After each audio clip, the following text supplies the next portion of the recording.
এক বিকেলের বাসন্তিক আড্ডা কবি আমিনুল বিন বাদশাহ। আজকে 2025 সালের 22শে ফেব্রুয়ারি। আসসালামু আলাইকুম, আসসালামু আদাব জানাই সকলকে আমাদের জামালপুরের মেলান্দহে সরকার একাডেমিতে এক বিকেলের বাসন্তিক আড্ডায় আমরা যারা হয়েছি উপস্থিত প্রাকৃতিক বন্ধনে চলিতে সদা এই চলতে লিখবে। আর চাই না হিংসা, চাই না বিপদ, চাই না দেখতে নতুন করে ঝাড়ভক্ত।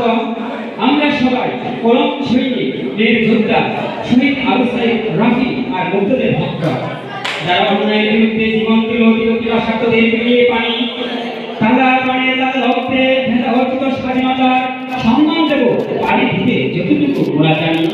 দেখতে চাই সোনালী সকল, চাই শান্তি দেশের শহর গ্রামগঞ্জে, হতে দেব না কোনো অন্যায় বৈষম্য আর কোনো দিন যে।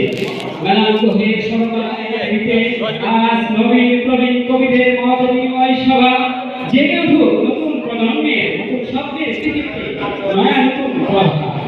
বাংলা ভাষা শুদ্ধ প্রমিত ও আবৃত্তি চর্চার উৎকর্ষ সাধন, কবিদের কবিত্ব ফুটানো ফুল তুলিতে হোক গঠিত রাজন। হাজারো প্রাণের বিনিময়ে জুলাই অভ্যুত্থানে অর্জিত স্বাধীনতার দেখেছে দুনিয়া, বুঝেছে বিশ্ব বিবেক। ঠাই নাই ভূমি কোনো স্বৈরাচারিতা, নতুন গৌরব গাথাই আর বৈষম্য প্রতিষ্ঠা এবার সাম্য।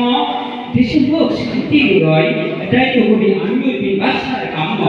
গণতন্ত্র প্রিয় স্বাধীনতা জনগোষ্ঠীর মুক্তির দিশারি বীর শহীদদের প্রতি মুসালাম ও কৃতজ্ঞতা। ভুলব না 24-এর ইতিহাসে শহীদ আবু সাইদ আর মুগ্ধদের মতো মুগ্ধতা। শেষে শান্তি সকলের প্রতি শ্রদ্ধা জানিয়ে আমি কবি আমিনুল বিন বাদশাহর কবিতা ছন্দগুলো এখানেই করলাম শেষ। ছড়িয়ে পড়ুক সারা বিশ্বে 24শে জুলাইয়ের বিপ্লবের নতুন বাংলাদেশ। লিখুন কবিতা কবিরা সবাই, বজায় রাখিয়া সুন্দর পরিবেশ।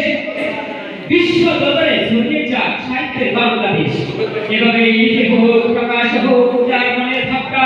তাই তো চলেছে জামালপুরের মেলান্ত হয়ে সরকার একাডেমিতে বিকেলের বাসন্তিক আড্ডা।